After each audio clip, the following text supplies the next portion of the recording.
16वां अध्याय। तारक का स्वर्ग त्याग। ब्रह्मा जी बोले, नारद जी, सभी देवता तारकासुर के डर के कारण मारे मारे इधर उधर भटक रहे थे। इंद्र ने सभी देवताओं को मेरे पास आने की सलाह दी।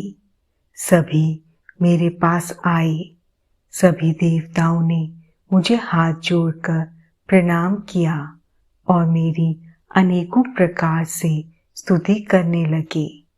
अपना दुख दर्द बताते हुए देवता कहने लगे, हे विधाता, हे ब्रह्मा जी, आपने ही तारकासुर को अभय का वरदान दिया है। तभी से तारक त्रिलोकों को जीतकर अभिमानी होता जा रहा है। उसने लोगों को डरा धमकाकर उन्हें अपने अधीन कर लिया है। तारक ने स्वर्ग पर भी अपना अधिकार स्थापित कर लिया है और हम सभी को स्वर्ग से निकाल दिया है। उसने इंद्र के सिंहासन पर भी अपना अधिकार कर लिया है। अब उसके आदेश से उसके असुर हमारे प्राणों के प्यासे बनकर हमें ही ढूंढ रहे हैं। तभी हम अपने प्राणों की रक्षा के लिए आपकी शरण में आए हैं। हे प्रभु, हमारे दुखों को दूर कीजिए। देवताओं के कष्टों को सुनकर मुझे बहुत दुख हुआ।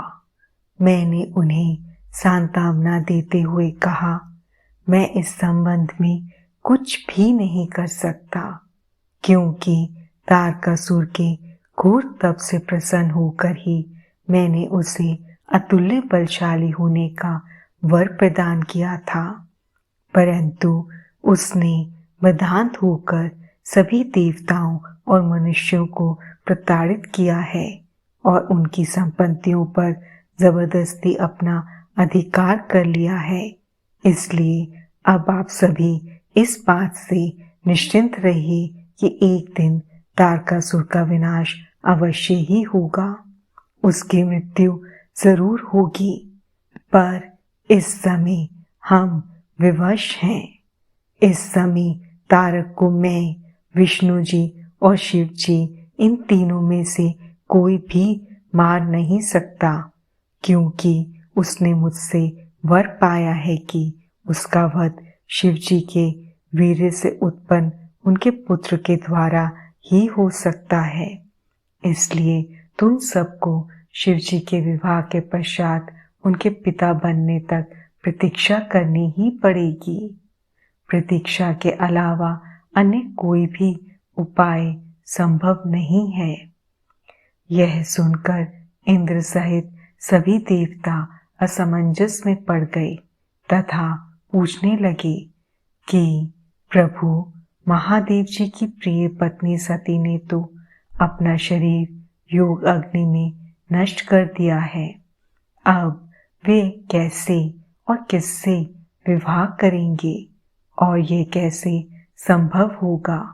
तब मैंने उन्हें बताया कि प्रजापति दक्ष की पुत्री और त्रिलोकीनाथ शिव जी की प्राणवल्लभा सती हिमालय पत्नी मैना के गर्भ से जन्म लेकर बड़ी हो गई है। उनका नाम पार्वती है। पार्वती ही भगवान शिव की पत्नी बनने का गौरव प्राप्त करेंगी।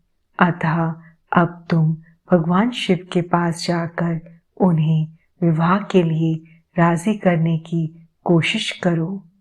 शिव पार्वती का पुत्र ही तुम्हें तारकासुर के भय से मुक्त करा सकता है।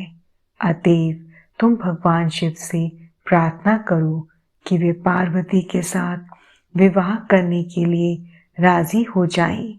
इस बात को अच्छे से जान लो कि शिव पुत्र ही तुम्हारा उद्धार कर सकता है। अब मैं तारकासुर को समझाता हूँ कि वह व्यर्थ में देवताओं को तंग करना बंद कर दे और उन्हें उनका भाग वापस दे दे और स्वयं भी शांति से जीवन यापन करे। यह कहकर मैंने इंद्र व अन्य देवताओं को वहां से विदा किया। तत्पश्चात मैं स्वयं तारकासुर को समझाने के लिए उसके पास गया। तारकासुर ने मुझे प्रणाम किया और मेरी स्तुति एवं वंदना करने लगा।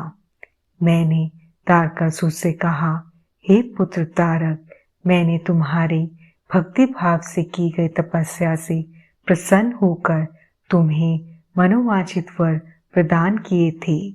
वे वरदान मैंने खुशी से तुम्हारी बेहतरी के लिए दिए थे, परंतु तुम उन वरदानों का गलत उपयोग कर रहे हो। वर प्राप्त करने के उपरांत तुम अपनी सीमाओं को भूल गए हो। अनावश्यक अभिमान के नशे में चूर होकर तुम्हें यह भी याद नहीं रहा कि देवता सर्वथा पूजनीय और वंदनीय होते हैं। तुमने उन्हें भी कष्ट पहुंचाया है, साथ ही उन्हें स्वर्ग से निकालकर बेघर कर दिया है। तुम्हारे सशस्त्र सैनिक सभी भी देवताओं को मारने के लिए ढूंढ रहे हैं। तारकासुर, स्वर्ग पर सिर्फ देवताओं का ही अधिकार है। वहां से उन्हें निकालने की तुम्हारी कैसे हिम्मत हुई? स्वर्ग का राज्य छोड़कर वापस पृथ्वी पर लौट जाओ और वहीं पर शासन करो, यही मेरी आज्ञा है।